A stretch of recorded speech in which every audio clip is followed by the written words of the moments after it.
Hi, everyone, and welcome back to Creator in Conversation. Today's episode is a really interesting episode. We're being joined by David Leach, Senior Editor at Titan Comics. Now, I invited David because David's a good friend. I got to know him quite a bit through his visits here to Dublin at Dublin Comic Con in the past.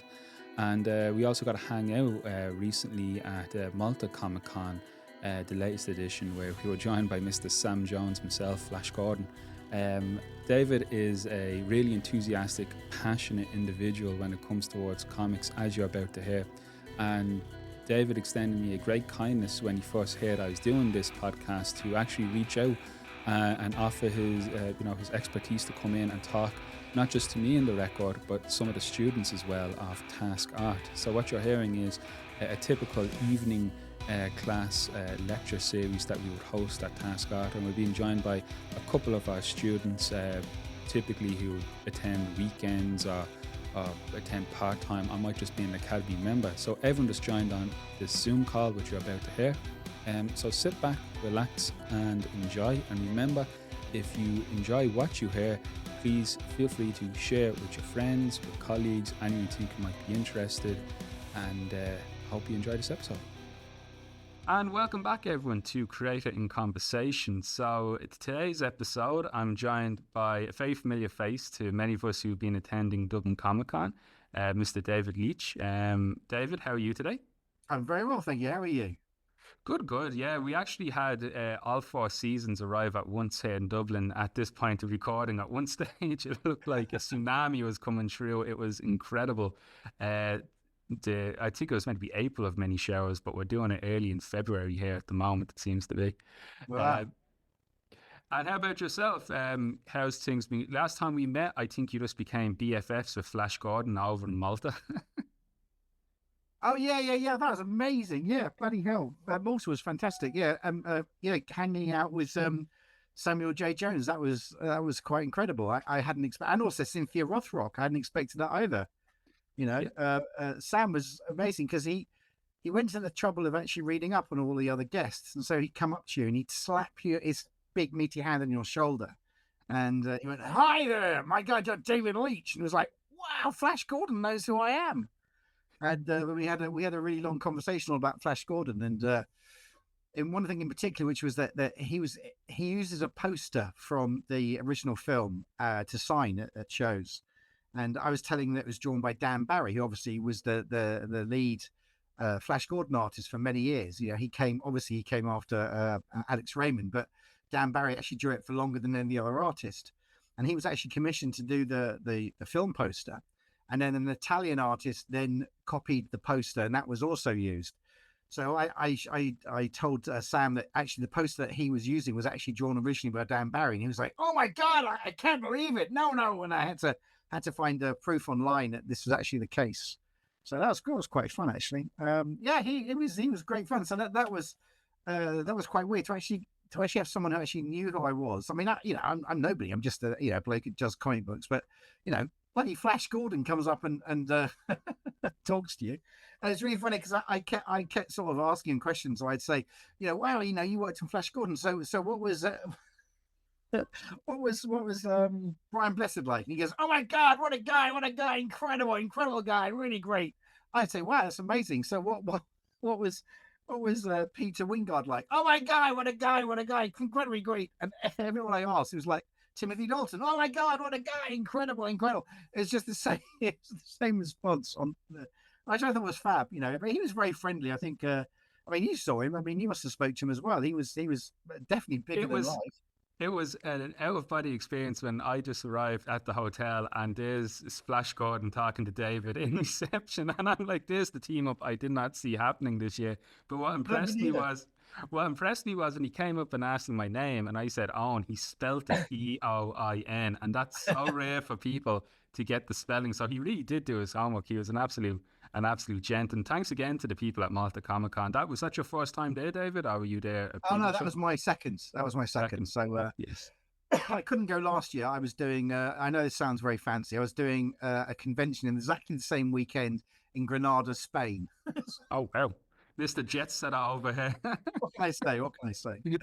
when you've been doing it this long, you sort of blag your way onto shows. So Since you brought it up about doing it this long, let's go back to the beginning then with your career, David, because I think you've been very good at engaging with some of my previous students back when I was teaching animation as well, and you were explaining that you also had an animation background. So, which was it that came first for you? Was it the love of comics that led into animation, or was it animation and cartooning that led into comics? What's your secret origin?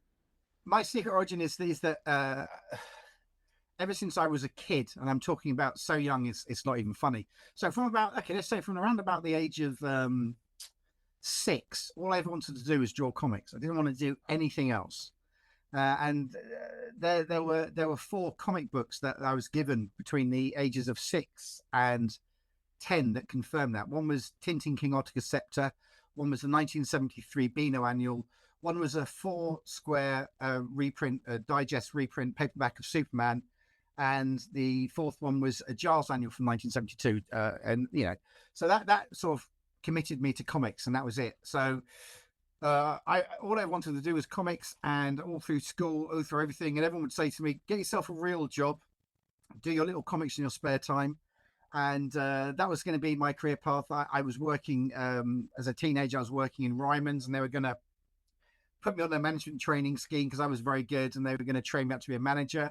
And then about I think it was, I don't know what it was. It was very close to the end of my year at school, and I suddenly realized that I had to go to art college. I'd missed all the application dates by this point. It was very, very late, and I lived opposite an art school. And so my mother walked across the road and got me an interview.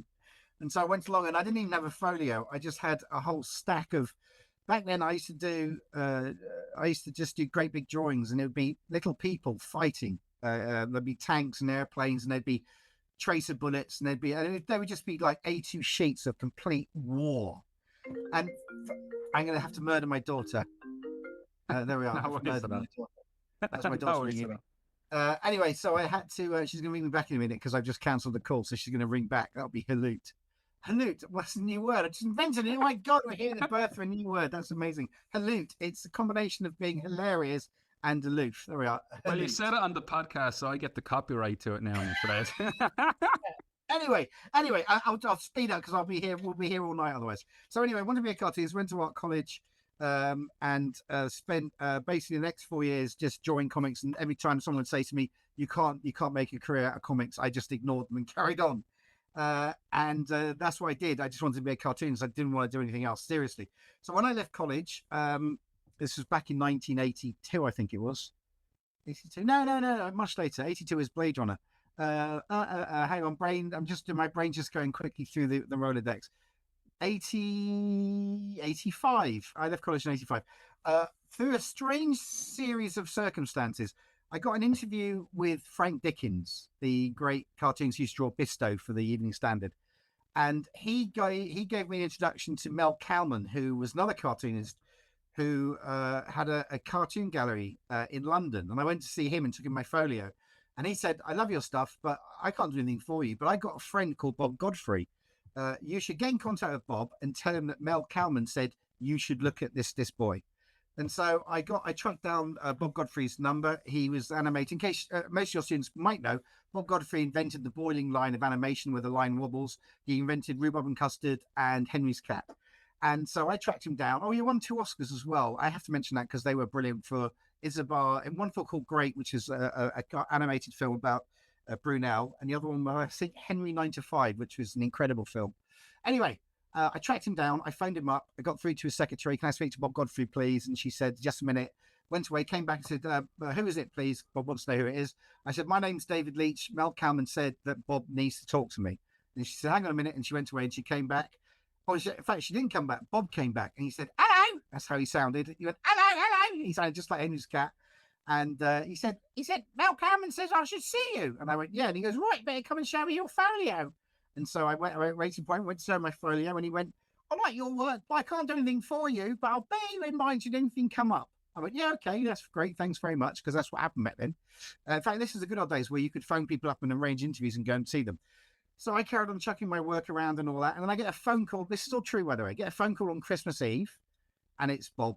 Hello, David. Hello. Are you still looking for a job? Yes, I am actually. Well, I'll tell you what, why don't you come here on January the 2nd? Have a great Christmas. Put the phone down. Wow.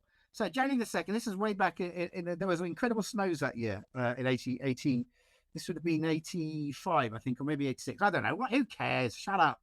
Who are you, the Spanish Inquisition?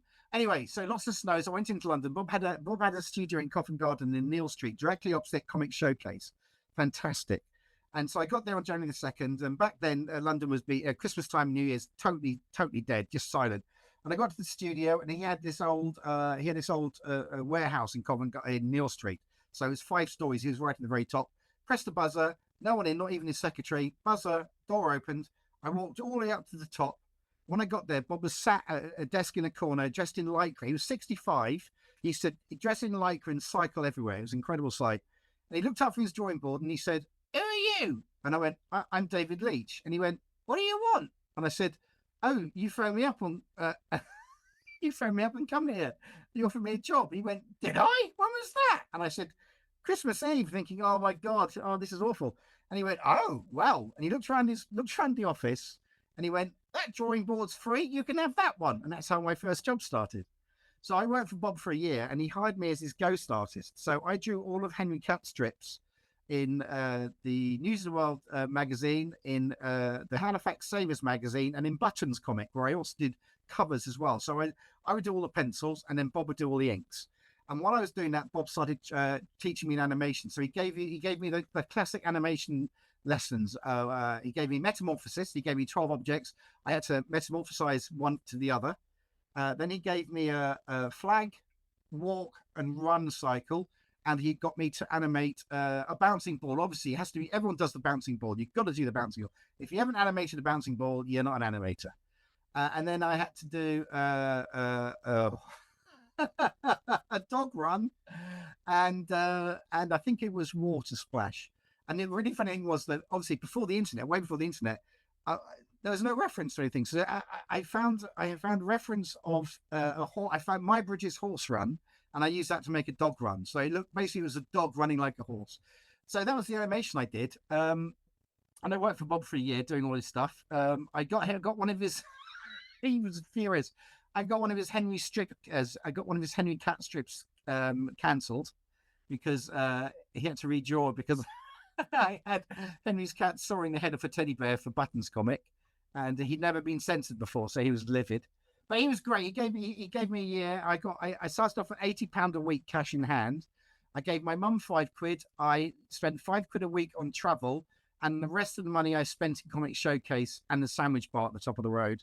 And did that for a year, and it was just fantastic. And then after that, I went freelance as a cartoonist. Got sponsored on the Enterprise Allowance. Do you remember the Enterprise Allowance scheme? It was this scheme that the government set up. You had to put £1,000 in your bank, and so you go to the bank, and the bank would give you £1,000 for an hour, but you couldn't touch it. And that then the government would pay you more money, so they would actually finance you while you work. So I spent my first year as the only government-sponsored cartoonist, I should add. And then I was just a cartoonist, writing and drawing comic strips. When I was at Bob's, Oink started, and I submitted. I tried to get in an Oink, and basically, Bob Painter, who was the head of Kids Comics at the time, said to me, "If you do a job for me and it's good enough, I'll send your work to Oink." And so I had to do a 4-issue pull-out supplement for Whizzer and Chips. Which was my first professional comic strip. Well, beyond Henry's Cat, this is the first one, which was my own work, but based on someone else's character again. So I did that, and my work was considered good enough. It got published. That was wonderful. So he sent Psycho Gran to Oink, and they picked it up. And then Psycho was my first cartoon character, and then Oink was great. And then that led me into meeting up with fellow cartoonists, and in particular Banks. And he and I developed a strip called The Driver, which we did for Toxic, and then I did Dinner Ladies from Hell, and then I coloured Detritus Rex. And then Marvel US saw our work and asked us if we would like to write for Toxic Crusaders, the American Marvel comic based on the animated show. So we said, yeah, sure. So we did an issue of Toxic Crusaders, and then he said, would you like to draw it as well? And we went, yeah, I'd love to draw it. I need some liquid, hang on. So we wrote and drew an episode, a Marvel comic. So I've actually got an actual, real, honest to God Marvel comic to my credit, which is still probably the highlight of my life career, apart from having children, get married, obviously the boring stuff. And then they said, "This is great. Would you like to do a 4-issue miniseries?" And it was like, "Oh my God, this is it. I finally cracked it. I'm going to be a paid serious cartoonist." And I was thrilled. And we said, "Yeah, of course, we'd love to."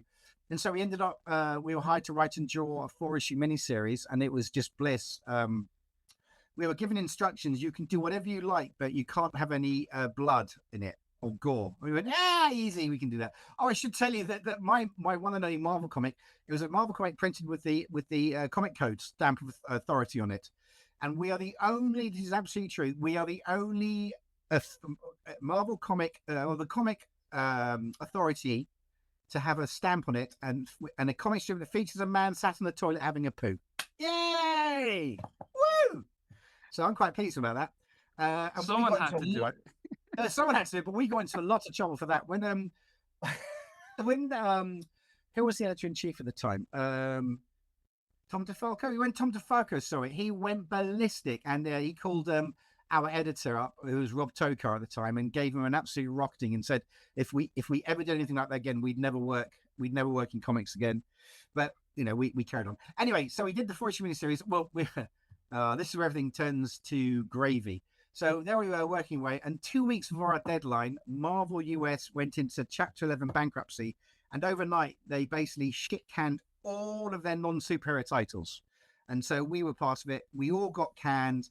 We were paid for 1 issue, and that was it. I lost my editor. I lost that whole thing at Marvel. We were back to square one.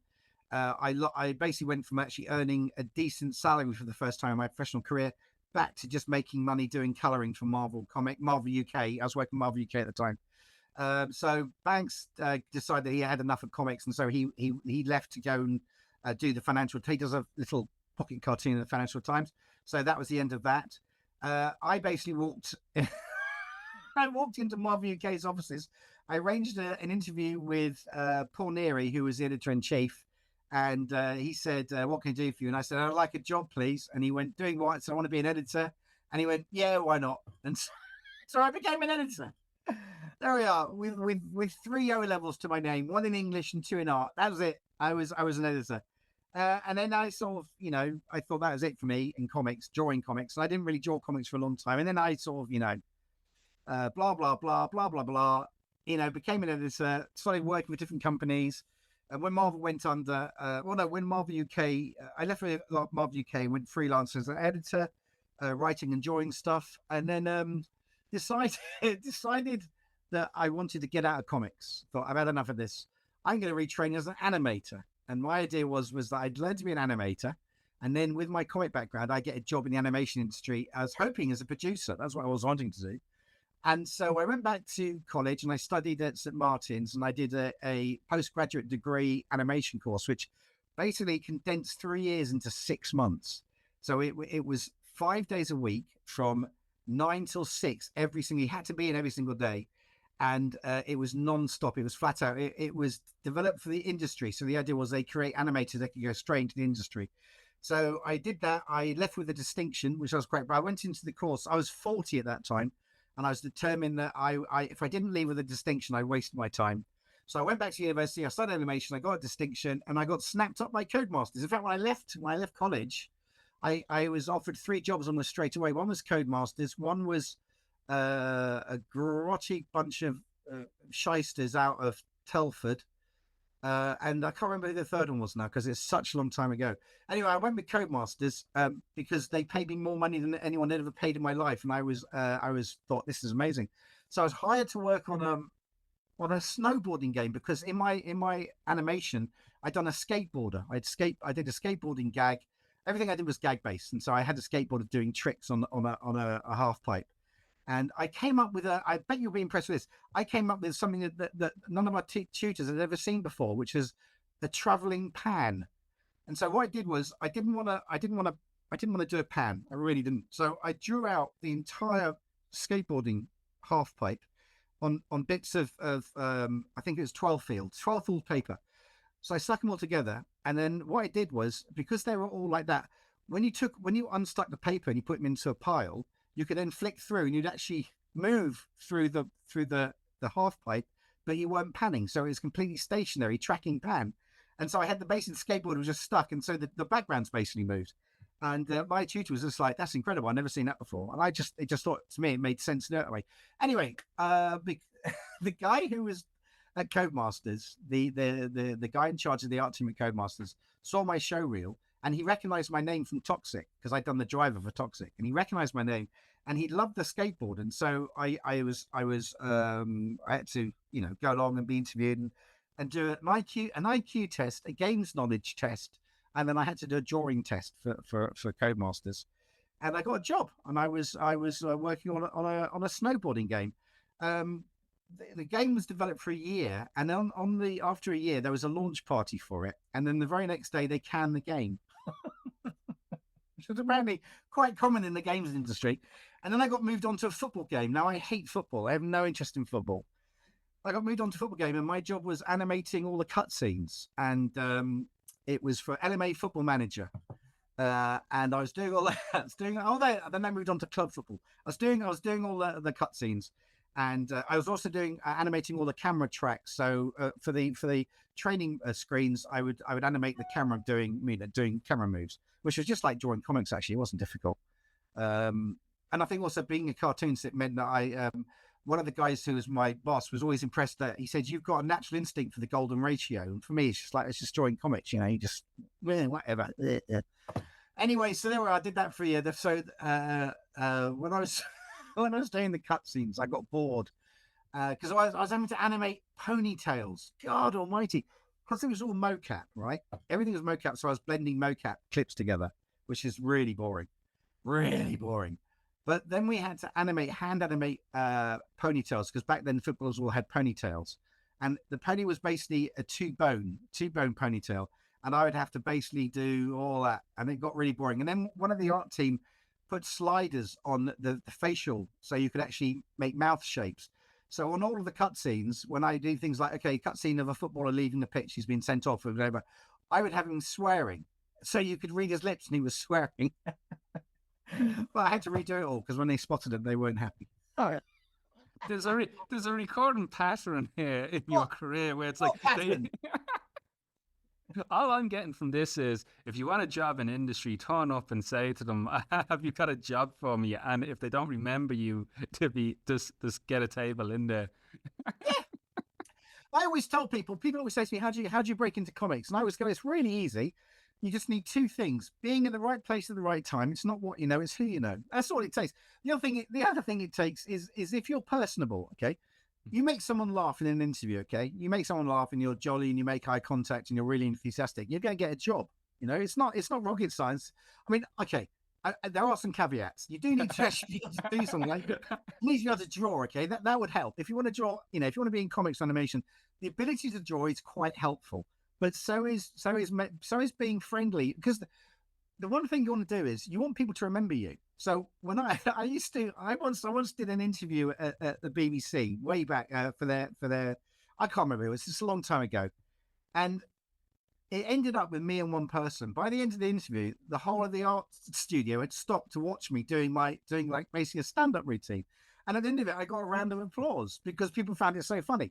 So that I've always been a natural entertainer. I've always believed also, if you want to be an animator, you need to be an actor. So to be an actor, you need to be outgoing. You need to be, because you have to act this stuff out. You need a mirror on your drawing board so you can pull faces and all that sort of stuff.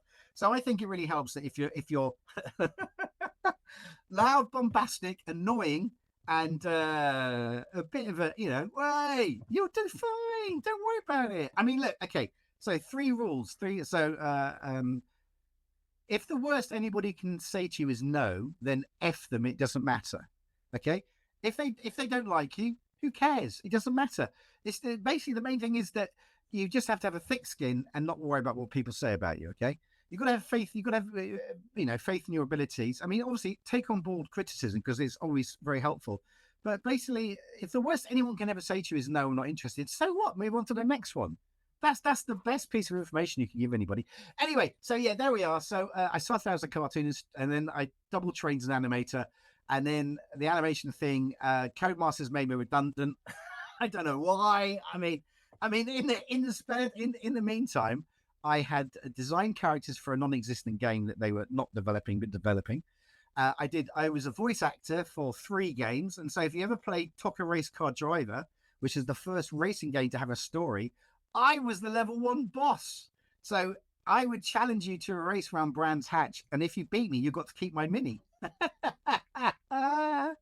I was also the voice of a football coach in LMA Football Manager, and I spent a glorious day in a sound booth shouting out things like "Get it up the front, pass it, 2-4, 2-4," and doing that. That was an absolute hoot. And I think I'm not too sure if I was. I remember recording it. I was a character in they did a Colditz game, Escape from Colditz, and I think I was one of the characters in that. So that was fun. Anyway, oh god, after Codemasters, I then spent nearly 2 years trying to find a job, and I saw a job advertised that they were looking for a storyboard artist for a small London-based animation company, and so I went and started storyboarding for them. And then one weekend, I was drawing comics at the same time, and someone said to me, "What are you doing the weekend?" I said, "I'm writing a new comic strip." And he went, "You write as well as draw?" And I went, "Yeah." And I ended up becoming writing and drawing for them.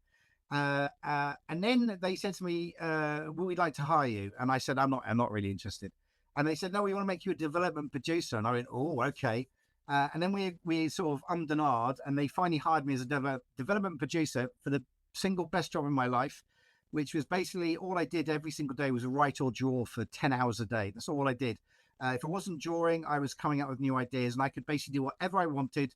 And it was pure heaven, pure heaven. And one day my boss took me out for a walk on the Thames and said, "We've run out of money. We can't afford to pay you. I'm sorry." And it was like, oh my God. And then this is me, and I thought, oh, I've spent 5 years working in the animation industry and I haven't got anywhere.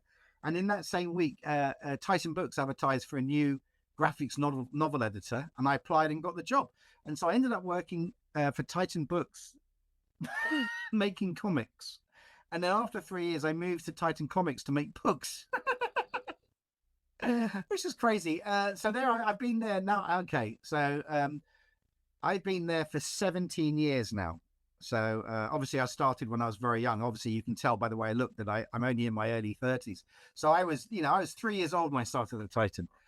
So I've been there 17 years. I went from like I say, being the not books editor, but doing graphic novels for books. And then I moved to the comics, and I was doing things like SpongeBob SquarePants. And then I moved on to editing and writing the Wallace and Gromit newspaper strip for the Sun. So that was a comic strip that was read by 7 million people a day, apparently. So I did that for 3 years, and that was great fun, developing that, writing stuff for Wallace and Gromit. That was heaven. And then Titans Comics started to do American comics, and I started to develop American comics. So I started off, I think my first one was Blacklist, and then moved on to that. And then what would happen is that basically the editor-in-chief would come out of his office and he'd shout out, "Oi, who here likes Dan Dare?" And I'd go, "I love Dan Dare." "Right, you're editing Dan Dare."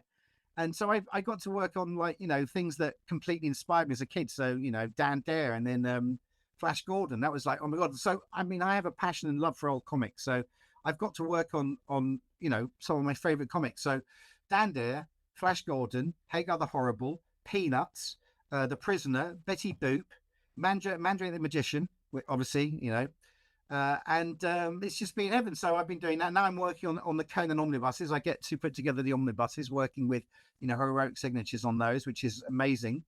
And obviously, in the meantime, I've been editing ongoing monthly books from America, like Rivers of London. I did 4 series of Rivers of London, and then Blade Runner, which I've been working on since 2019. We're just working on the new book now, which is called Black Lotus. So that's it. And then in my spare time, I write and draw my own comics. So I've got 5 different titles.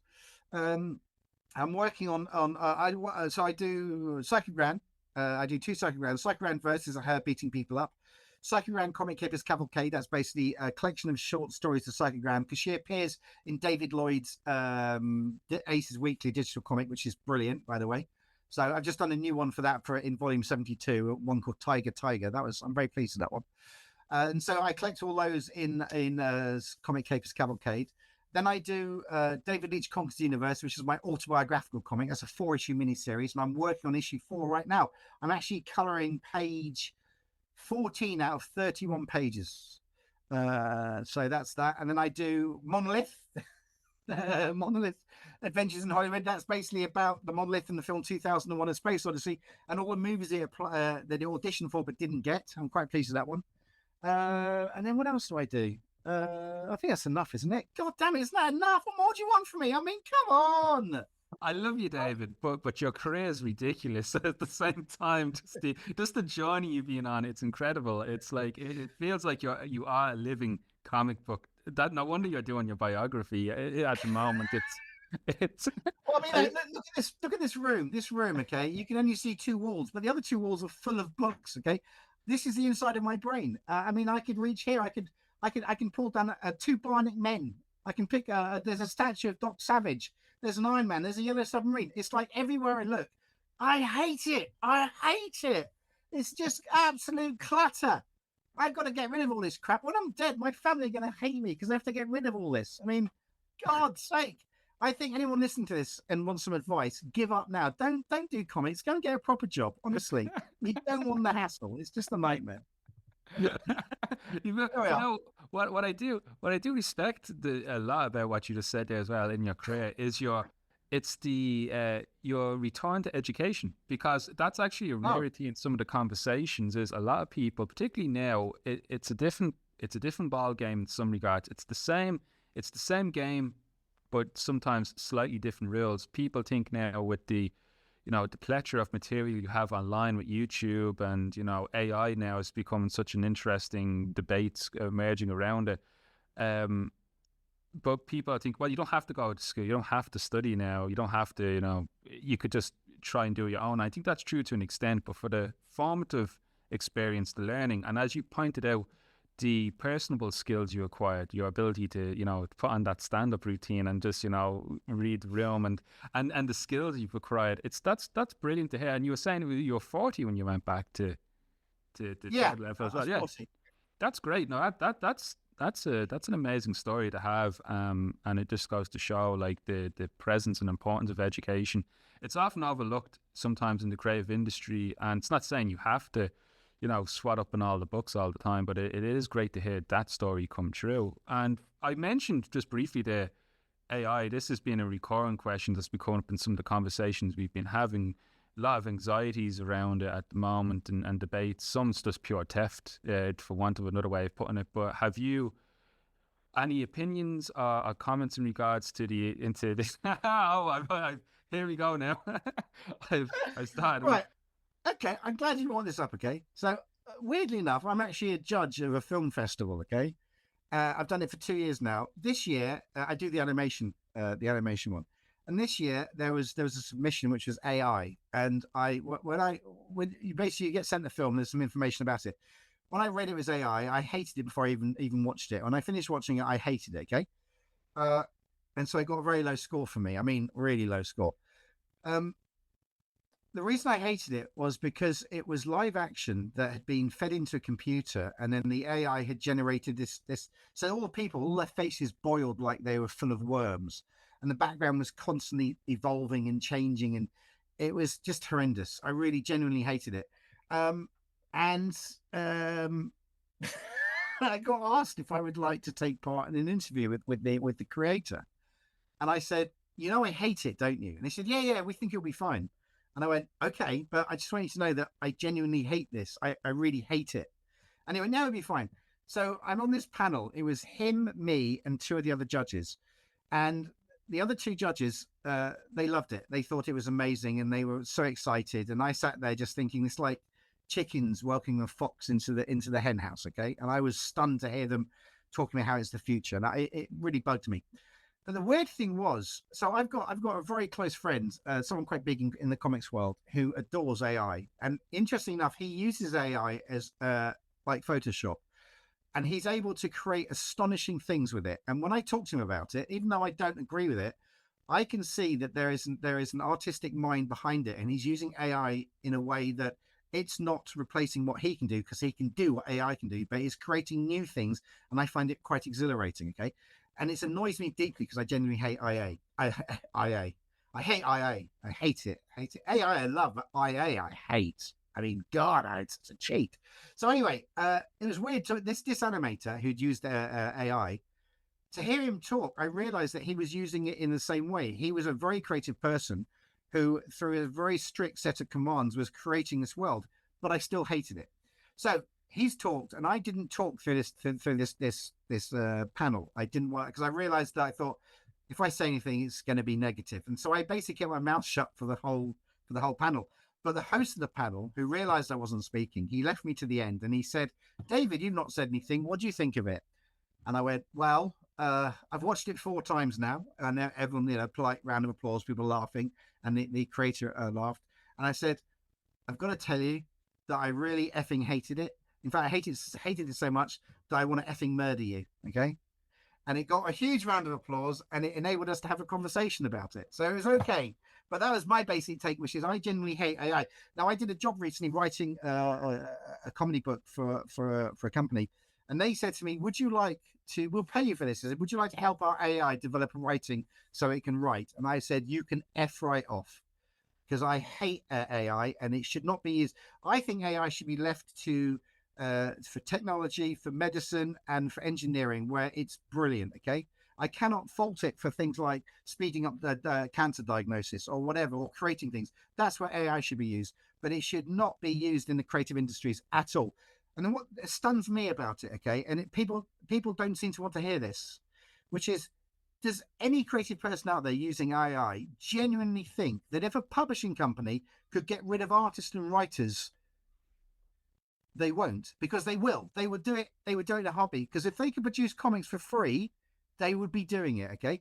And the insane thing is that when I hear this bullshit argument about how AI is just like Photoshop, that is not true. Photoshop, you had to be creative to use Photoshop, right? It was a tool, but it enabled you to do things that you couldn't do elsewhere. Okay, it's a brilliant tool. I have no problem with Photoshop, but I have problem. I mean, one of the things I truly hated when AI started creating sodding comic strips, and they're garbage. They are absolute garbage. I haven't seen a single decent one. But it was this horrible thing that I actually read some comment, some stupid tosspot said, "Oh, it's great. It means that even though I can't draw, I can make comic strips." And I thought that's the exact reason why you shouldn't be doing comic strips, because you can't effing draw. So if you have something which means that you don't need to be creative, the whole point of being creative, okay, it's not just what you produce, it's the energy behind it, it's the voice, it's the AI has none of that. So where's the connection with your reader? Where's the reader? You're not going to start following it. Oh, I'm a huge fan of the AI bot. It's brilliant. He's going to be at a convention. I can't wait to go and talk to him. Where's the connection? There's nothing there. It's just this mindless machine.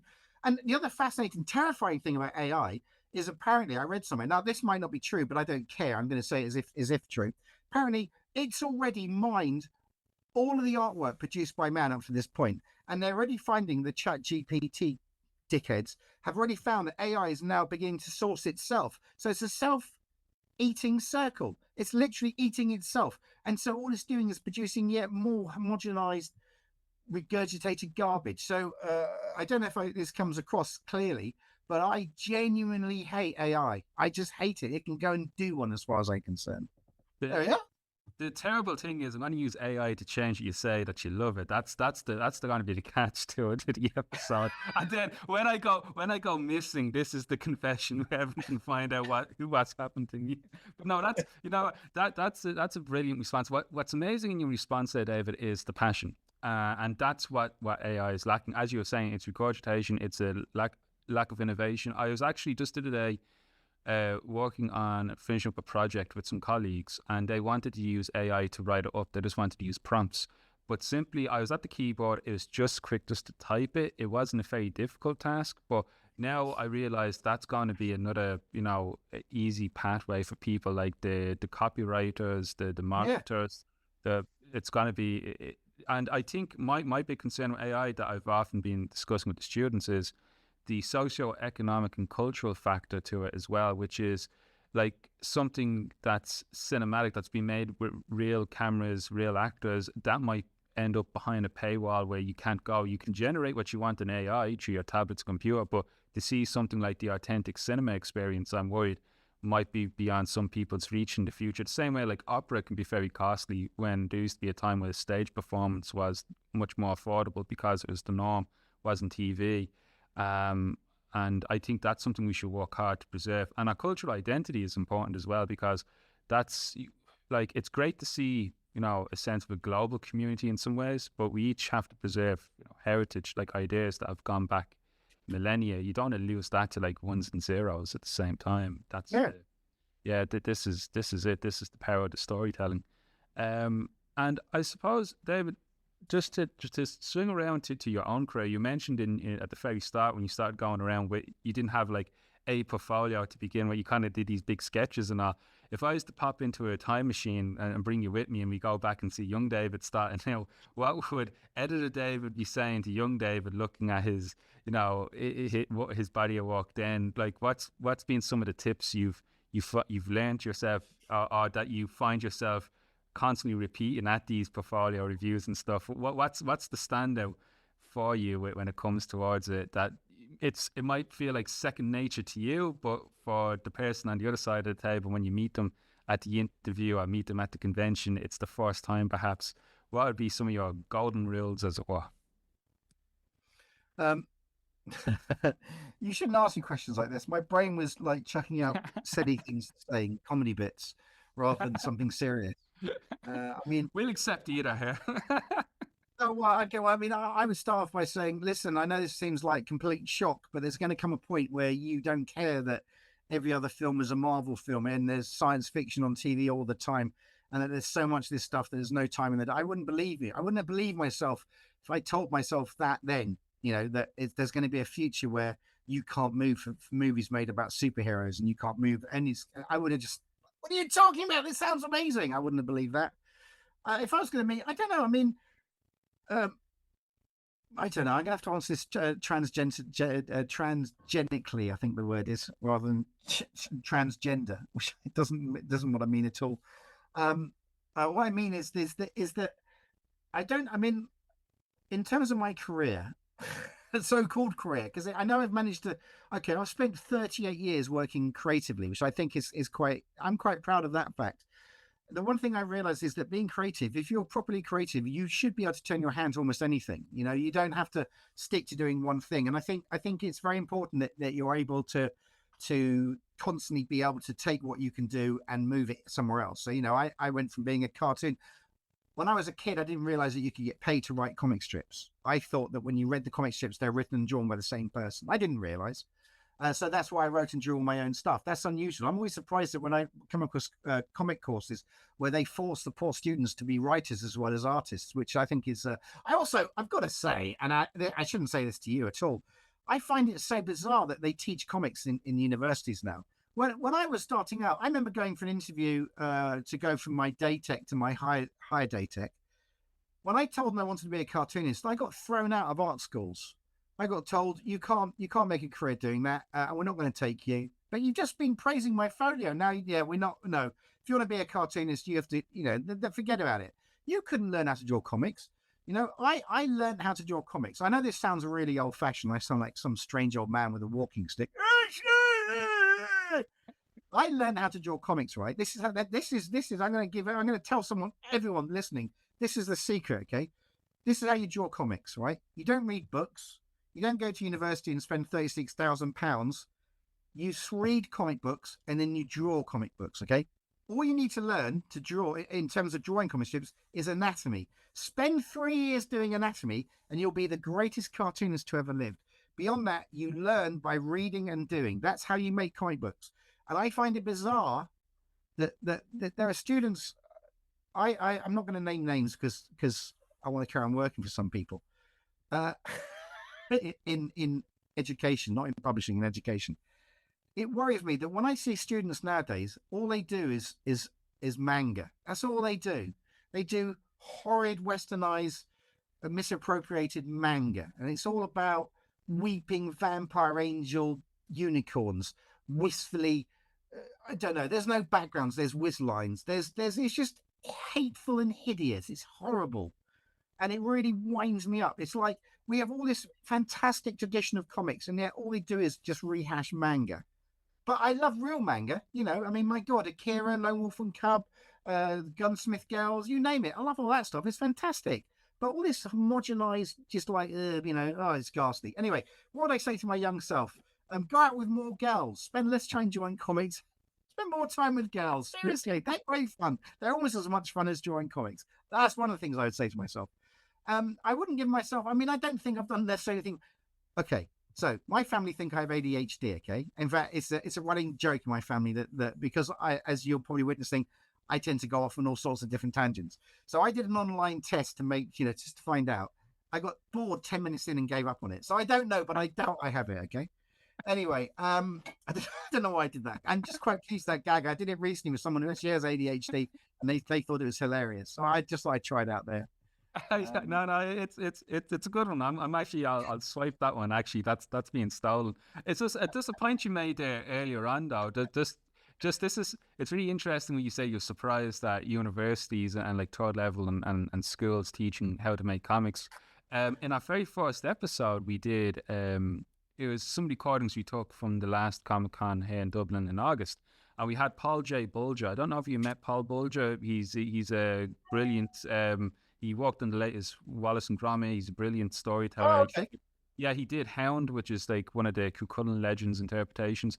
But in the interview, he was saying, and it was something very profound that kind of stood out to me, and I didn't realize at the time, only when I was playing back the interview, how as a society we were always like, particularly going back as far as the Aztecs, ancient societies, more visual based. Like we always communicate more visually. Then when you get to the time of Shakespeare, they privileged the written word because it was like the picture of the mind. So that was kind of elevated as a form of intelligence. And so that so then the imagery then started.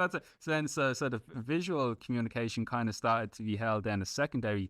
When you get to animation, the limitations of technology, which wasn't always the case because it was shown in cinema, but Walt Disney didn't go out just to entertain children, but the masses. But then when it transitions to TV, you get the age ghetto then of animation just for children. So I think we're seeing a type of resurgence where it's like swings and roundabouts.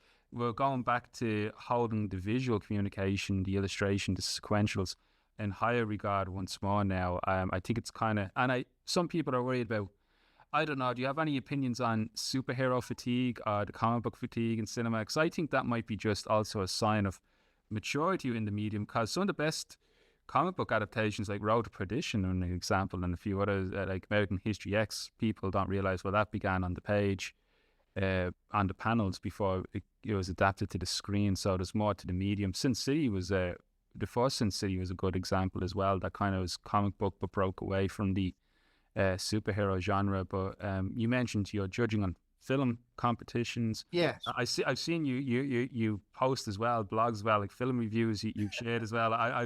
They're always entertaining when they I love the lead in you do on social media to the post, the prelude to get you to click as well. Like what will I think this week? That's always brilliant. But what do you think? Any opinions on superhero fatigue, or do you think that's a thing, or is it just bad film fatigue? Where do you come down on that if you have a opinion? Well, this is I think you asked me if I have an opinion, and I don't have I haven't got any opinion. No, I don't have any opinions. Do I have an opinion about? Yeah, okay. So yes. Funny enough, yes. And you can probably be surprised to hear that it's quite angry and it's quite lengthy and it's quite ranty, which I think sums me up perfectly. Do I think? I think that I think the Marvel films. I went to see what do they call it? Captain America: Bland New World. I went to see that last week, which might give you an idea of what I thought of it. And I was shocked to find out it's the 35th film that Marvel have spewed out or churned out, or like a sausage machine, like this great big misshapen, ugly sausage comes squeezing out of the machine. I think that Marvel peaked with the absolutely superb Endgame. Was it Endgame? Whatever the last one was when Thanos got his head kicked off. I thought they were brilliant. I absolutely adored them. I thought they were just, I think that was the end of Phase 4. Phase 5 just left me completely cold. I was so excited for the Shang-Chi film because it's one of my favorite comics. God, what, that's just a piece of garbage. It was awful. And every Marvel film since then has just been horrendous and homogenized, and it's just a machine churning out. And don't get me started on the DC ones, because they are, oh my God, they're appalling. They're all just generic. They're all just like, oh, we'll take this from here and we'll stick that on there. There's nothing to them. They're all boring and bland. I can't remember who it was. It's really weird that America is so obsessed with superheroes because it wasn't even a very popular genre within comics back in the day. The Western comics were far more successful. The romance comics outsold superheroes. You wouldn't believe the figures were astonishing, and yet for some inexplicable reason, we all now think that adult comics have to be about men in tights punching other men in tights. That's it. Now, I tend to believe that if you want to look at the epoch of American comics, it's EC. Now, I'm a huge EC comic fan. I've got all the original Gemstone books. Those are works of pure genius, absolutely pure genius. And you can see the whole distillation of comic art and writing and creativity in that magnificent set of books. Just extraordinary titles, you know. And that completely, I mean, EC completely redefined the entire genre. And also they're the reason why we had the comic code introduced, you know. So you look at that, and that's for me is when American comics peaked in terms of creativity and originality. So I've read comics my whole life, but I didn't read American comics. I only read British comics, and I came to American comics very late in life.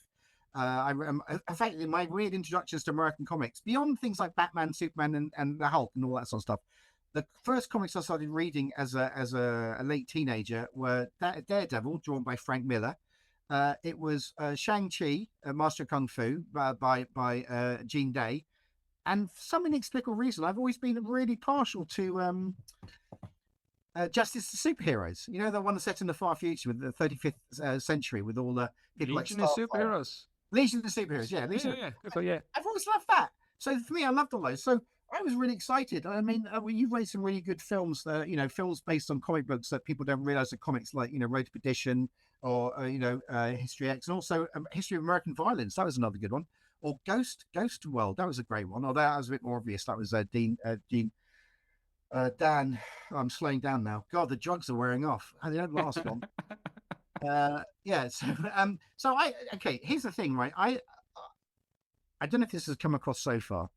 I love comics. Okay, I adore them. I'm obsessed by them. I mean, this room is a freaking shrine to the bloody things. I love them. My whole life, I've always been fascinated by the ability to tell stories with pictures and words. I think it's glorious. I think you were mentioning the other artists who talked about, originally that we're all, and you look at the Japanese language. That's pictorial. Those are pictograms. It's fascinating. So yeah, I find it, and I love the fact that you were talking about Shakespeare, and behind you have a bust of Shakespeare from Batman. I thought that was quite funny. So, I mean, I love. I mean, there are comics I still love. I mean. I love The Dark Knight Returns. I love The Watchmen. I read The Watchmen every single year. I read V for Vendetta every single year because there are certain books you come back to and they're incredible. But I find nowadays that when I look at comics, I don't enjoy them as much. I find myself hankering back the old ones. But that's not the question you asked me. Do I think there's superhero fatigue? God, yes. I mean, I think there's too much of this damn stuff. I think it's slowed down over the last couple of years. I mean, I'm really looking forward to Fantastic Four movie, and I'm really looking forward to the new Superman. I think they're going to be wonderful, but I'm not looking forward to Thunderbolts. Apparently, I was furious. Someone told me this at work, and I was furious. I wrote a letter to my MP, and I said, are we not expected that we have to do homework before we go and watch a new film at the cinema? I don't watch superhero stuff on TV, but apparently I now have to watch an entire 2 series of some other show to make sense of the Thunderbolts. This cannot stand, because I don't want to do freaking homework. Apparently, right, I went to see Captain America. I had no idea who this old black guy was that was the mentor to the Falcon, right? I said, who is he? I never met him before. Why is he so important? And apparently I needed to watch a whole 8 hours of another sodding TV show to actually, no. I want my entertainment 2 hours, and then we're out, okay? From beginning to end. I don't have time for... The Brutalist is 4 hours long, and it has a 15-minute intermission. I haven't got time for that, okay? I even went to see it. That's like the point. I want my superhero stuff to be 2 hours max. I don't want 2.5 hour films. Sod off. If you can't tell a film in 2 hours, you're wasting my time. Was it, I think Sony, and what's the one that does a lot of the horror films at the moment? A24? Could be. I think it begins with a B. Blumhouse. Oh, Blumhouse. Yeah, Blumhouse. Yeah, they seem to, particularly Sony and Blumhouse, they kind of hit the nail on the head without try to get back to 90-minute films because Yeah. they were able to do Oh, double features then. And yeah. so coming out of lockdown, that really helped, more so than any of the heavy hitters. That helped to give a bounce to the box office because, like, well, if you have two films people can see in the same day, that's twice the box office. So it worked out quite well. So there's a lot to be said there for the runtime. But you can't take away the episode miniseries because that's what the YouTubers need, David. You meant to go onto YouTube and watch them summarize. Don't take the jobs from the YouTubers, David. Don't be cutting jobs from them now. Well, okay, all right. I'll let them live. And when I go to postal, I'll let those guys in. I do feel like you're allowing me to rant too much. I think this is going to come across as some crazy mental, you know. No, I think it's brilliant because what we try to do here, it's creating conversation. We're sharing everyone, like we have a variety of different creators come along and share their perspective. Some of the questions I ask are similar, and it's interesting the different responses we get. So those who listen to the series, it's going to be really interesting just to listen back and see. Because one of the points you bring up there as well was about people comparing AI to Photoshop. Like I had heard something similar from Bendis, Brian Michael Bendis, and he was saying Oh like yeah, he remembers, but he didn't exactly say it that way. What he said was he remembered when Photoshop first appeared, people were concerned it might have led to. So that right. was more the comparison he was drawing than saying AI and Photoshop are equivocal. Um, but it is no, it's great, and like your sense of your taste and approach to comics, both as a fan, your love for it, the passion for it, but you also produce. Very few now do you see, like in any industry, few and far between, do you see the people who are as impassioned and actually like what they're doing, produce the content as well. Like if we look at Hollywood, like a lot of them, there are people they call them shots who are just money men, that is the accounting, like, and it's all the almighty algorithm. This is what our demographics want. So I think it's great, and I really appreciate your insight. I always value our conversations together. But what I will do now, just before as we head towards a conclusion, we have a couple of What? yeah, yeah, yeah. 10 minutes long. Yeah, no, Bill here behind me here is holding, as well as the head, he's holding up his gun behind me. He's like, he said too much. But I've um, only just got started. I haven't even got to anything interesting yet. This is just this is just the introduction. Christ Almighty! It goes on lightweights. no, don't worry. We're not quite at the conclusion. But I should say I'm handing over to some of the students here because we're Oh dear. joined by a couple. So yeah, now you're in for an interrogation because we have some bright-eyed, bushy-tailed, some full of hope and vigor now for the future ahead of them. We need to beat it out of them, David. That's what you're here for. But I suppose. That's easy.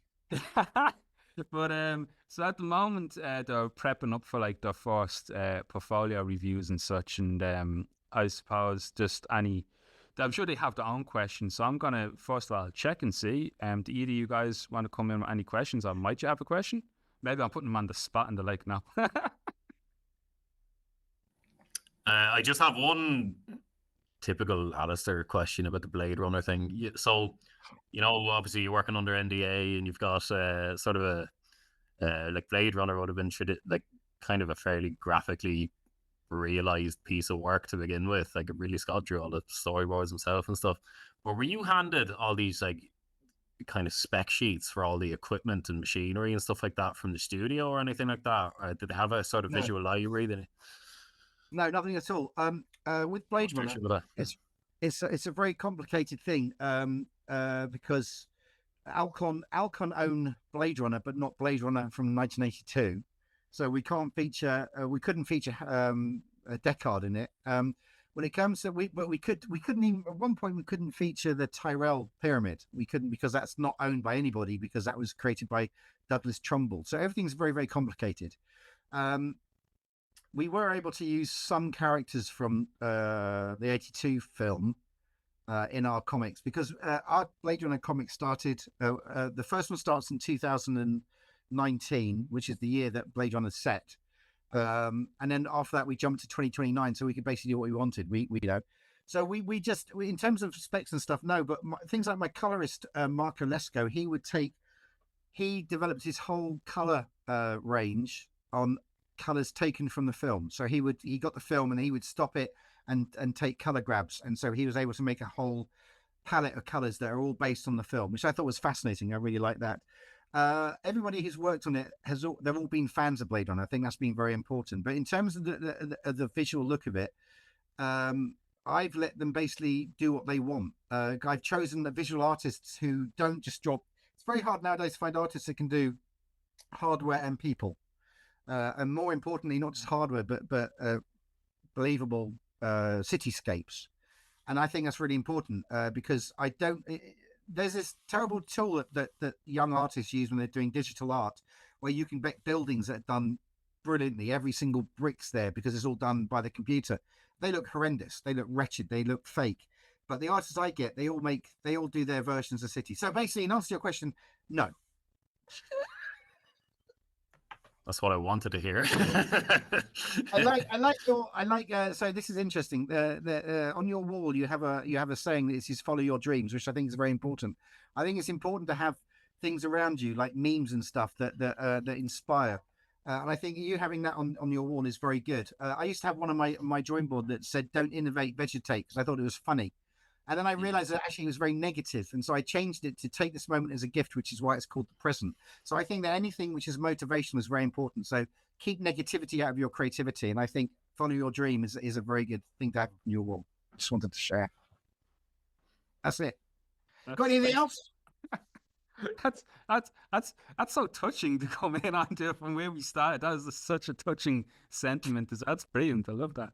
I know, isn't it weird coming from me? I mean, like, I know, but it's weird because I know what you mean. It's a very touching sentiment, it's very poignant, it's but I do think it's important. I think you have to be positive. You've got to keep, and I think negativity, there's two things which are the enemy of creativity. One is negativity is the enemy of creativity. The other one is perfectionism is the enemy of creativity. If you strive for perfection, you'll never finish anything. You have to learn when it's good enough, and that's when you stop. But I don't know, it's different for everybody, but you need to learn that, which is that you finish drawing and you go, that's good enough. And usually the one thing that defines that is a deadline. If you have a deadline, that's when it's good enough because you've got to get the thing finished by. But yeah, so it's important to have positivity in your life. Definitely if you're creative, you can't create in negativity. You really can't. It's a horrible thing. How did I get onto that? That's actually the only sensible thing I've said all day. That's really weird. And we have it on record, so it's there forever now. That's great. I've ruined my reputation. In one go, I've ruined it. God, don't know it. I know. I do also feel like I need to now backtrack a little bit because I did sort of slag off students studying comics. I'm not necessarily slagging them off. I want them to sort of not think it comes from books. That whole drawing comics, it comes from making them. And I think you can learn stuff at college which would really help you, like in anatomy or staging, that sort of stuff. So I think you can learn abilities that you wouldn't be able to do on your own. So I'm not dismissing the idea of learning comics at university. I just find it, for me, surprising because I wasn't given that opportunity.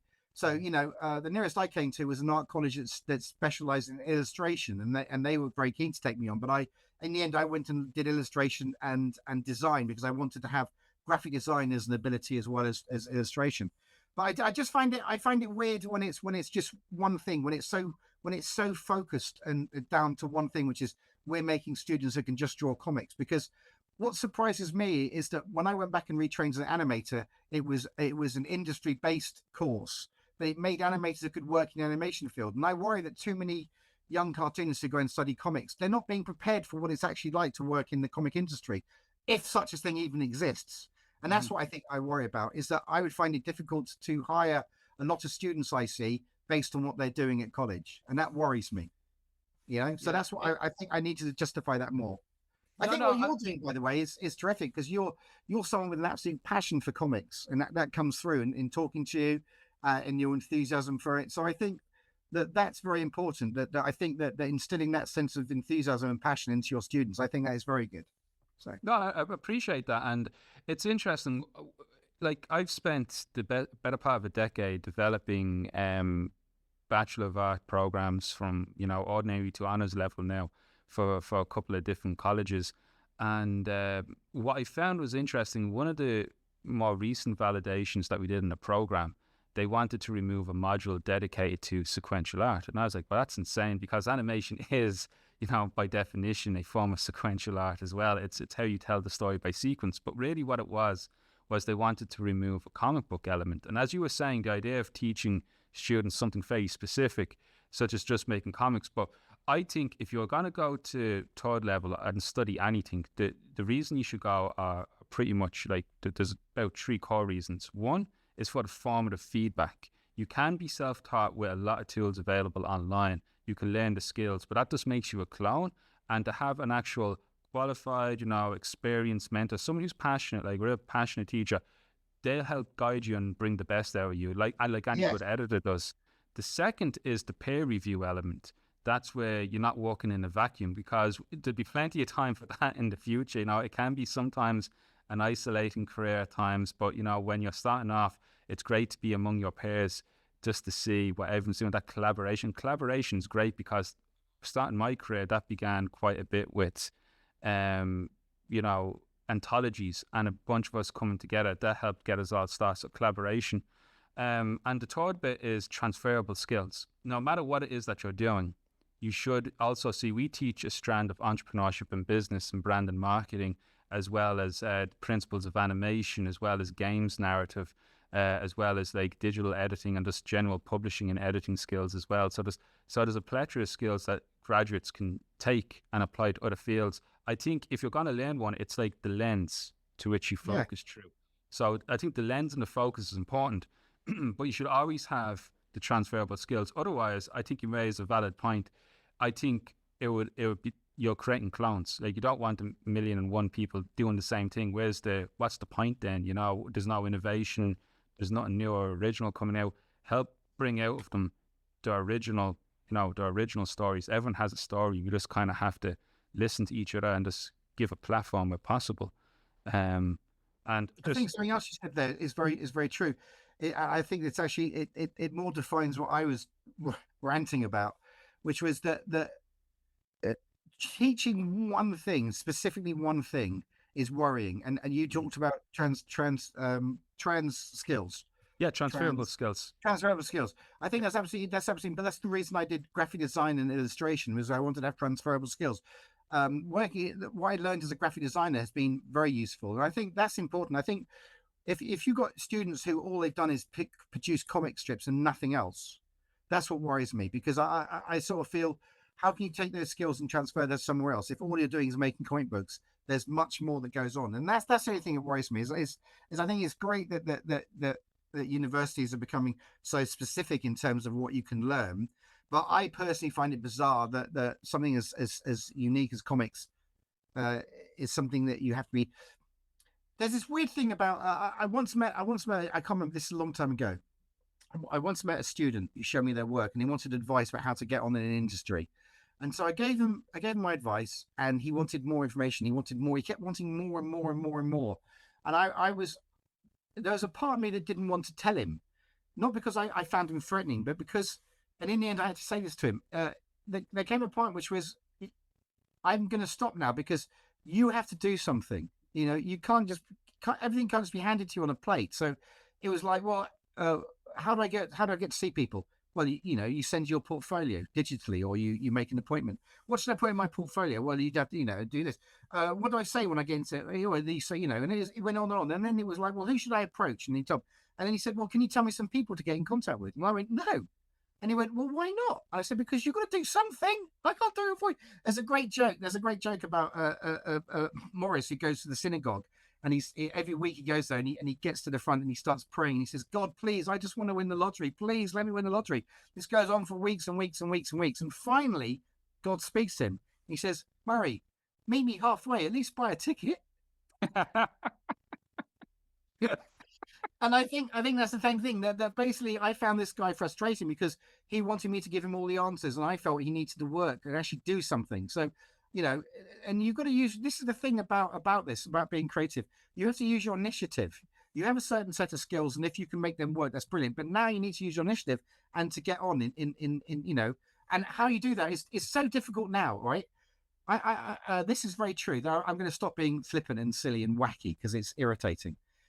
But this is true. It is so hard now to get in the creative industry. Okay, it really is difficult. There is no one way. There's no right way. And I don't know how you get into it anymore. It used to be that you could phone people up and you could make a face-to-face appointment and you'd go and meet somebody and you'd show them your portfolio and you'd have a one-on-one interaction. The whole internet and the whole digital stuff, that can't happen now. So if you get in contact with an art editor and you say, can I show you my work? They'll say, oh, send it to me. So now you send them a stick or a digital file, but you've got to hope that they see it. If they don't see it, what do? You need to get back in contact with them. So you start pestering them. So when do you start becoming an irritant? When are they going to get irritated? You know what I mean? It's so difficult. It's not easy anymore. It's very difficult. I mean, when I see portfolios, I think a lot of students are told misinformation. It's like when you see a portfolio from a student, they always put their old stuff right at the beginning and they put all their new stuff right at the end. It's like, no, put all your new stuff right in the beginning. Start strong. Don't put your old stuff in, because if you're looking at someone's work, you don't want to go through all their old stuff. You want to see what they can do now. And I frankly, and this sounds horrible, and I apologize, I get sent CVs with portfolios, and the CVs will list all of their education and what they did. I don't care. I have no time to read it. I couldn't care less if they won the baccalaureate for the best comic strip in I don't care. I don't care that you got an A in it or a first in it. I don't care. All I care about is how good your artwork is. And that comes down to gender as well. I don't let the gender or anything like that get in the way. It's purely down on the artwork. That's what I'm interested in.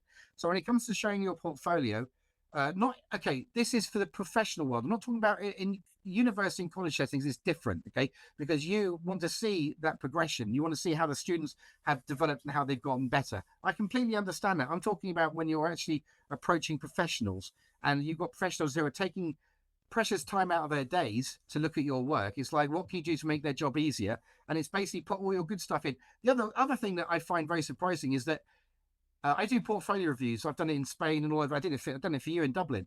Mm-hmm. And it's really weird that if you've got to be very careful with portfolio reviews. I don't want to break anybody. I want to try and be encouraging and helpful and offer informative and useful advice.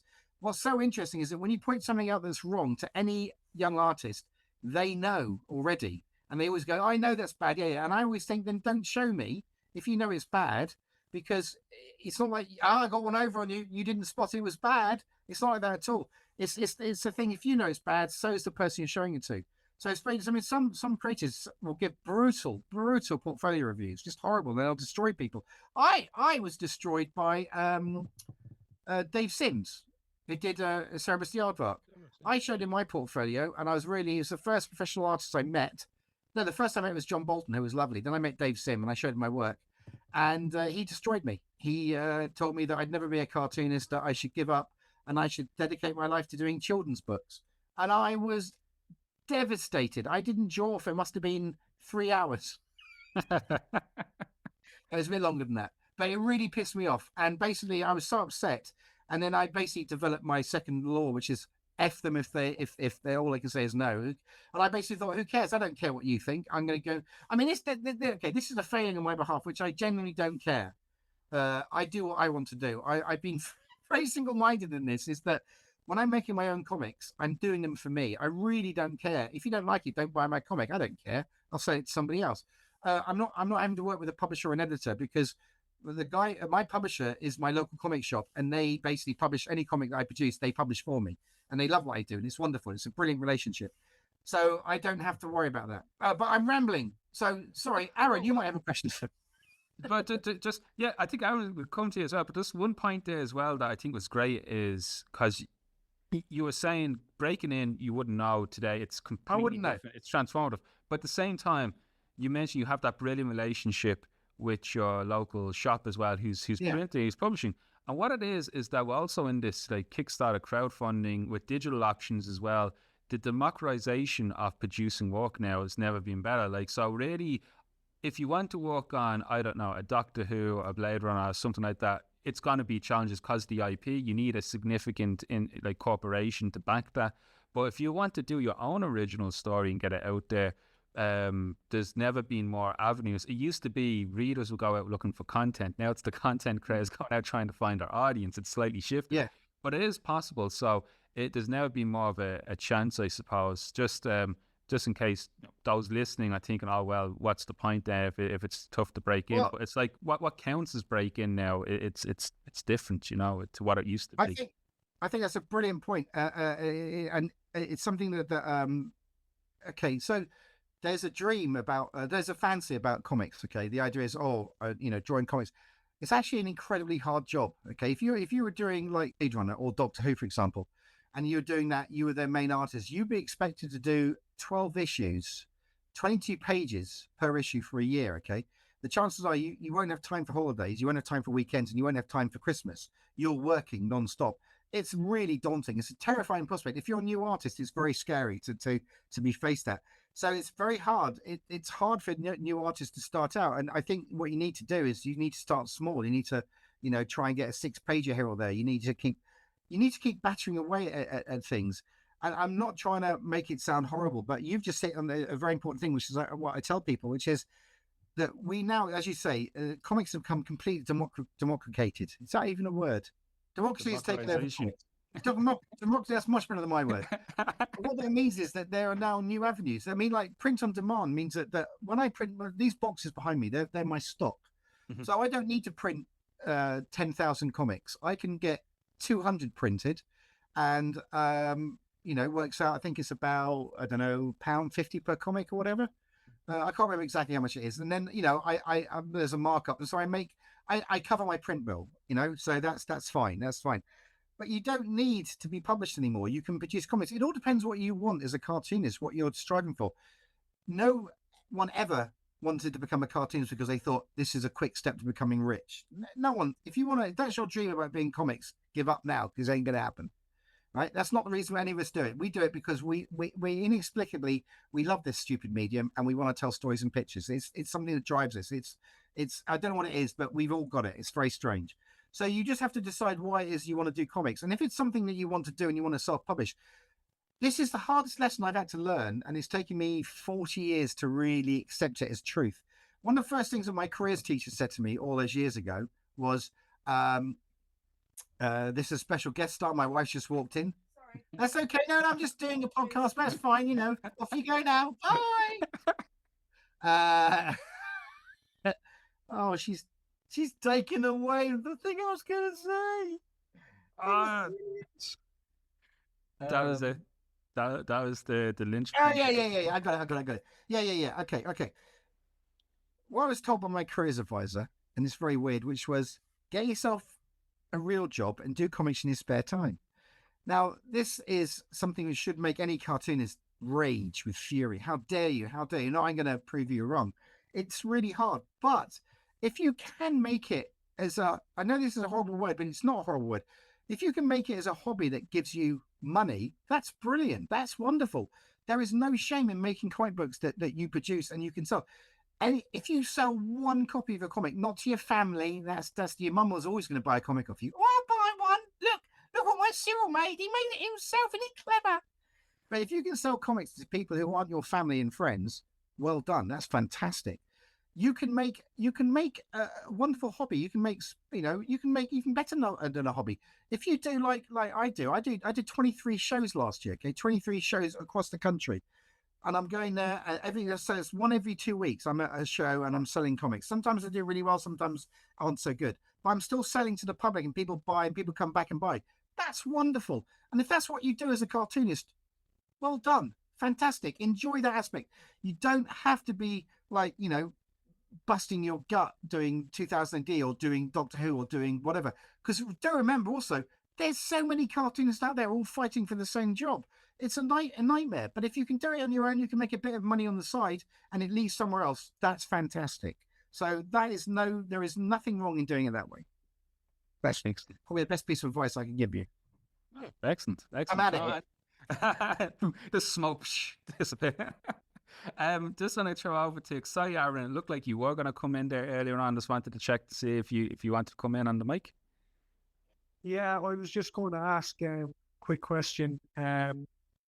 What is the hardest process of being an editor? Because there's a lot of variables at play and there's a lot of people that you kind of have to work with. And I assume there could be issues of contention come up with the product. So yeah, what's the most difficult? That's a very, I've never been asked that before. It's weird. As a cartoonist, as an editor, I was once asked how I jumped from. How do you go from being an artist to a writer to an editor? How? And I said it's all part of the same. There's no. It's just one job. It's just that there's lots of different components to it. There's all sorts of things that will come up that are frustrating, and then that will cause you anxiety. There's dealing with license holders that can be, that can be quite frustrating. But probably the one thing that's the hardest is trusting that your writers, and mainly not your writers, they're usually quite good. It's your artists who are the nightmare. It's like, can they hit a deadline? Can they get the work in on time? Because it's so beholden that, the artist hitting a deadline, that has a knock-on effects on everything. It's we would never use an artist who did everything. And I sometimes meet young artists that do pencils, inks, and colors, and it's like, well, no one's ever going to hire you because we can't trust you to do that in 1 month. It's too much work for one person to do. So basically, the one thing that gives us the most anxiety would be artists meeting deadlines. If you can hit a deadline, that's the other true thing. If you hit a deadline for an artist, for an editor, they'll love you forever. Another piece of advice also, if you're out there and you are working for an editor, if for any reason you're going to miss a deadline, just let them know. Just let them know in advance. Say, look, I'm having difficulties. I need a few more days or whatever. Don't go silent on an editor. If you're lucky enough to work for somebody in this profession, right, and it's an editor, that editor is your friend. So they'll do what they can to help you. So you've got to do the same thing back. So if you're going to have difficulties with a deadline, let them know as soon as you can, and they'll help you. They really will. A good editor will help them. So in answer to your question, deadlines and artists. That's it. Thank you. I'm surprised you're asking about an editor. So, Alistair, you asked about Blade Runner, and Aaron, you've asked about editing. Is there? I mean, what are you guys? Are you both artists or writers? What are you? A writer. You're a writer. Oh, wow, you're in real trouble then. Alistair, what are you? I'm literally everything. Like, it's ridiculous. Like, I just got groomed into this kind of thing from age 5. Like, no, I swear to God, my school was run by theater teachers. So it was just they were just like, that kid, I've been diagnosed with ADHD since. They went, that kid is ridiculous. He's very cartoonish. Get him to do this creative stuff. So I just got guided into it. So I've written loads, drawn a decent amount, but only kind of picked it up in the last year properly and just went, wait a second, why haven't I been tending to this? And then the rest of it's just acting. So it's kind of, and then stage directing and stuff like that. But like you said, they all ultimately come back to something written in a Bible document somewhere. So if all illustrations are written, ultimately, like, it seems to be the lesson. But... Well, so both of you said, I mean, like Aaron, you said you're a writer. So for you, it's going to be doubly hard to get anywhere. And I'll tell you why. The reason it's going to be harder for you, as an editor, I can look at one page of artwork and I can know if that artist is any good at drawing comics. Just one page. You can tell everything you need to know from that, okay? And it sounds very arrogant. It's not intended to be arrogant. It comes with having read nothing but comics for 40 years. So I can look at an artist and know within seconds if they're any good. With a writer, I've got to read your scripts, and that takes me so much longer. It's much harder. For you to break into comics, if you want to do that, you need to start small. You need to start sending 6-page ideas to 2000 AD. Try and get some Future Shocks off the ground. And what they tend to do, this is not necessarily the truth, but it's certainly a rumor within the industry, which is that they would have a tendency that any new writer, they won't bother reading the first 6 submissions, just won't bother. And then because it's almost like they're almost seeing whether you've got staying power. It's almost like, I said earlier on that it's very dangerous to take a new artist on because, you need someone that's going to have the oomph to back it up. With a writer, they want to see that they've got staying power. So if you want to be a writer in comics, start writing small. If you want to do, or try and find yourself an artist to work with, try and get yourself published in small press. There's so many small comic companies out there, so many small independent shows all over the shop looking for people that are any good, okay? So for you, it's going to be harder. I should probably just come in on one point here, which is an important linchpin about the Academy and what we do, which is prior to setting up the Academy, we had Lightning Strike Comics. So we have a publishing press. So what we do is, Aaron, although he's a writer, all students in semester 1 have to produce a minimum of a 4-panel comic strip because we print the local strips. You see in some of the strips we do, like Popeye. Yeah, I had Phantom. this. Terrific. They're really good. Yep. Yeah, so Aaron, even though he's not an illustrator, we still get to draw a strip, and they're going to be finessed and edited and printed in the newspaper. Brilliant. And then really good. we have an anthology as well of both prose but also illustration, like comic sequentials with comic books. So, and what I'm trying to do at the moment is actually cross collaborate. Hopefully, have Alistair and Aaron work together. So, those who come to TASQ Art to the academy, what you'll end up doing is you will be working on a comic. That's why we have this academy at all, is that you will be guaranteed published work, and we'll That's help you. So, fantastic. because the one thing editors like is you were saying read a Yes. script. That's great to read, to hear people read a script, but it's very unlikely I find people read scripts now. What it is, if you have Yeah. a published story, a 6-page Yeah. short story, then you're off to the races there, because they'll look at Absolutely. and if you're a writer, they'll take the artwork as secondary. They just want to see if you can capture a single scene in a panel, not like 3 actions in a panel and stuff like that. So I just wanted to say that just for folks. Probably No, that's plugging great, the that's great. academy, but That's really good. I mean, I think that's brilliant to know. But that also means that Aaron's got a chance to actually get his stuff read by future editors. I don't know if they've told you this. I will. This is true. I'll tell you 3 things I think are really important for anyone writing for comics. Okay, these are 3 important rules. And this isn't a joke. Although I've set it up now as a joke, it's not. So try and keep your 1 action per panel. Never have more than 1 action. So don't have a character punching and reacting and then running. It's never going to happen. 1 action per panel. Try and always vary your panel count per page. Don't just cram 6 panels on a page for a whole 22-page book. It's too much. So mix it up. But one of the most important lessons is when it comes to dialogue in comics, you don't want any more than 30 words per balloon. Okay, so always be pruning your dialogue down as much as you can. Okay, aim for 30 in a balloon, and also don't overload your page with too much dialogue, because no one's going to read it. Another important thing is whenever you're writing a story, start your story as late as possible and get out as soon as you can. Which means if your story is about a young man called Derek who goes to work in an office, when does that story start? Does it start the minute he wakes up, or does it start the minute he walks into the office? So it's knowing when to start your story, and try and start your story always as late as possible. And also, likewise, at the end, get out as soon as you can. Don't hang around, just get out as soon as you can. Another piece of advice is never leave a room if you're going back into a room. All right, always keep your story moving forward. Don't return to the scene of the crime. Another one just popped in my head, but it just popped out almost straight away because I wasn't quick enough for that one, which is a shame because that was a quite good piece of information. What was it? It was never done that one. Oh, it might come to me. I don't know. Anyway, just as a rule of thumb, that's all. I'm not trying to but that is very useful. There's certainly the 30 words per balloon is something that Marvel used to teach us. It's a really good rule of thumb, is that you don't want to overload it. The interesting thing is, this is actually a very good point. Something that occurred to me recently. It might take us as creators of comic strips days to do 1 page, okay, in terms of writing it and drawing it. It'll take your reader less than 30 seconds to read it. Now, when you realize that, I don't need to cram so much in. So you want to basically, if you're doing your job properly, that's all it should take. You don't want someone spending.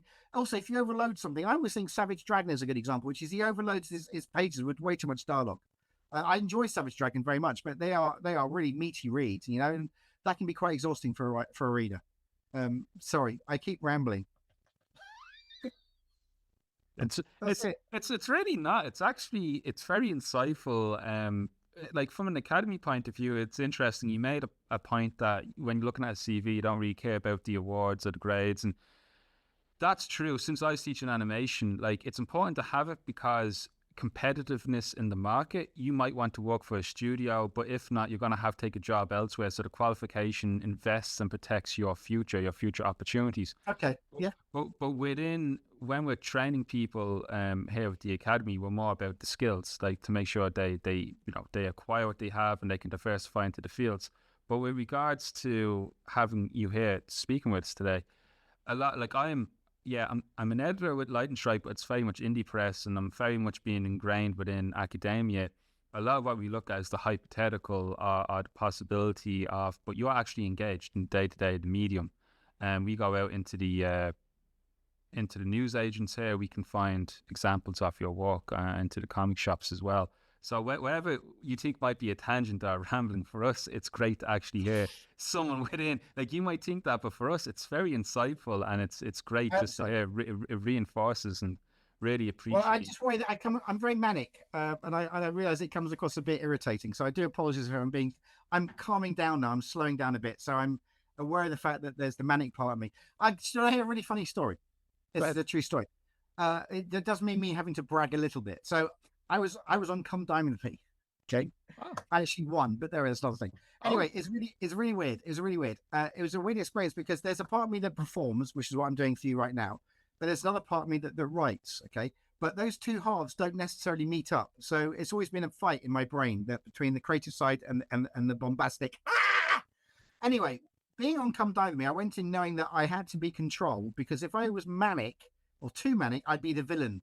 And the way that Dave Lamb, I'd be the one who was the villain of the piece. And I didn't want to be the villain of the piece. I wanted to be very honest and very open.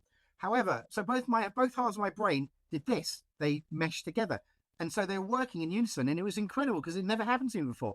And it's actually helped me later on. And I'll get to that after this quick story. So there I was.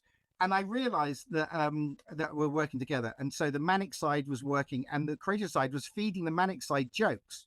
And it was like, wow, this is amazing. So I was able to instantly react and come back with stuff. So there came a point. One of the other contestants was a vicar, right? And I got into an argument with him because I'm an agnostic atheist. And I got into an argument with him because all he did was talk about religion. That's all he talks about. And he got very irritating. And I said to him, what do you do that's not religion? And he goes, oh, well, I write music. I said, oh, that's brilliant. Let's hear some music. And it turned out that he wrote hymns, right? He started doing this hymn and I got bored. And so I was swaying my hands in the background. Anyway, then they took me out of the room and the director said, okay, what did you think of Levi's music? Now, I was basically making jokes all the time and I could hear the sound man was in another room and I'm sort of like in my head. And my brain's making jokes and I'm telling him. And then my brain made a joke, but it was the third one down. But while I was performing, I could see the joke coming up. And so I started laughing before I got to the joke because it was so funny. And he asked me, what did you think of Leroy's music? And I said, my first thought was, haven't they suffered enough? Because he was doing it for parishioners who were like drug addicts and stuff. And I thought, anyway, I tell all that story because it was the idea of the creative side working with the performing side. But what that gave me was the ability to talk. I did a talk the other week, in fact, last week at a university.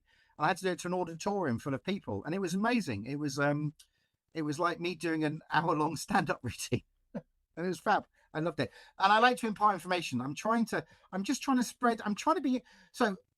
Even though I've criticised the idea of learning comics in university, I like what you do, and I think it's really interesting what you do because I think you've elevated it to something different.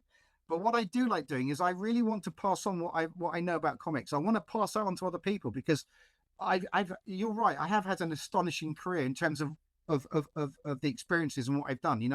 I've been very lucky to have lasted this long and to have done it. And I want to try and pass that on because I love comic. I might mention that once or twice now, but I want to make sure that it's protected. That it really surprises me that so many young cartoonists don't know the history of comics. And I find that so bizarre.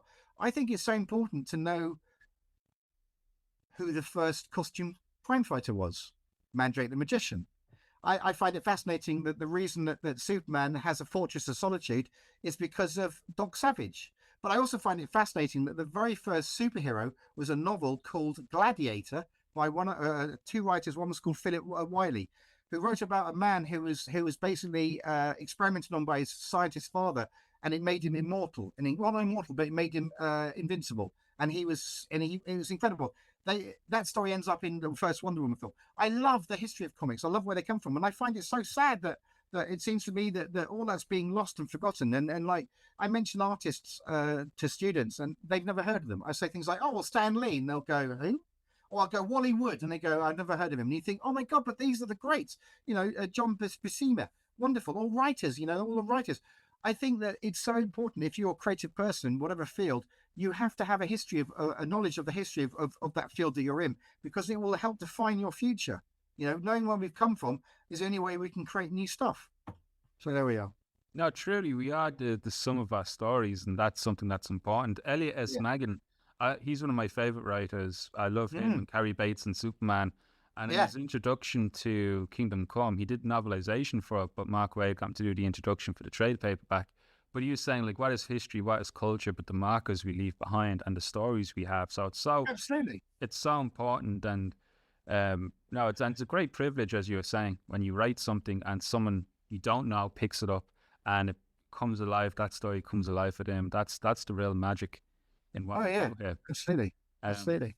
Now, unfortunately, we have to bring proceedings to a close this evening now, because I have more classes coming up later this evening. Okay. But it's no, it's been brilliant. Hopefully, this isn't the last time you'll come and talk to us. No, have me back. I don't mind. No, it's been brilliant, and you've been very good at doing panels, portfolio reviews for us at DCC, and you've spoken to other students of mine as well in the past. It's been brilliant.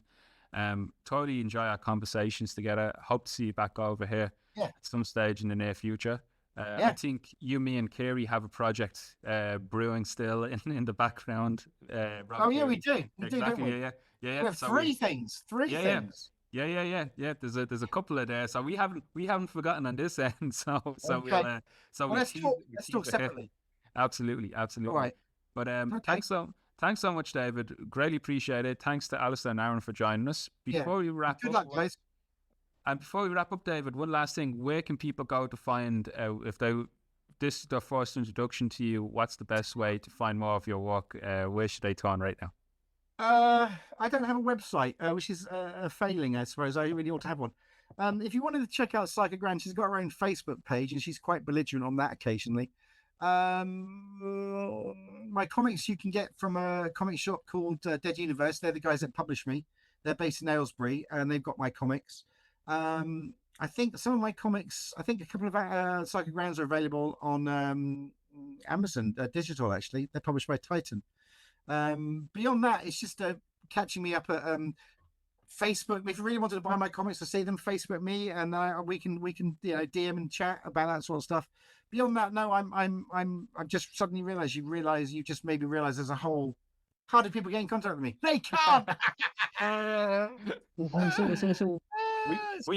We teach website design here, David. If you have any really? I might join the course. Don't worry, David. I'll make you a website. Yay! Brilliant. I need one of those. Yes, I can't answer your question. It's catch me at a show. That's the best way. Awesome. No, that's it. That's amazing. Listen, thanks so much, David. Thanks so much, guys. Thanks, everyone. And hope to talk to you all again soon.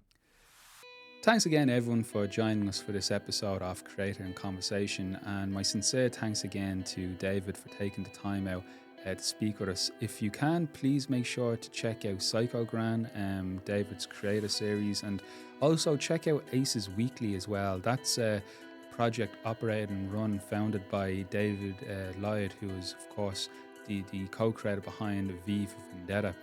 So that features David Leach's Psycho Gran and a bunch of other really creative, really exciting, really interesting stories as well. And the subscription, I'm a subscriber myself, and it's really, really cost effective. So in this kind of shall we say, interesting times we live in, and you might not be sure where you're going to be collecting your comics in the future, I recommend Aces Weekly as a possible new avenue for the avid comic book reader. So there you go, David Lloyd. There's a free plug for you on the podcast.